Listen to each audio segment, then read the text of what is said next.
بسم الله الرحمن الرحيم. صباح الخير على الجميع.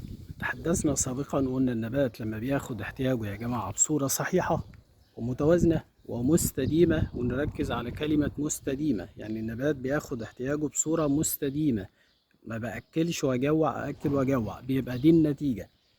ادي عناقيد الزيتون اهي، ما شاء الله لا قوة الا بالله. اه خلاص، ادي الطرح يا جماعة اهو. خلاص شجرة زي ما احنا شايفين، ما شاء الله لا قوة الا بالله. ادي فعالية اسمدة اليسر.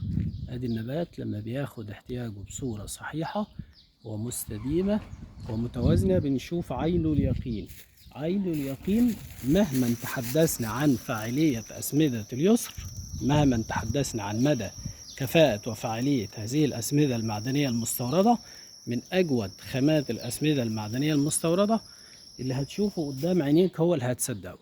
ادي اللي قدام عينيك اهو، عناقيد الطرح ما شاء الله لا قوة الا بالله في الشجرة كلها. خلاص بفضل ربنا سبحانه وتعالى، ثم بفضل أسمدة اليسر اهو. ادي الطرح وثبات الطرح زي ما احنا كده اهو شايفين، ما شاء الله لا قوة الا بالله.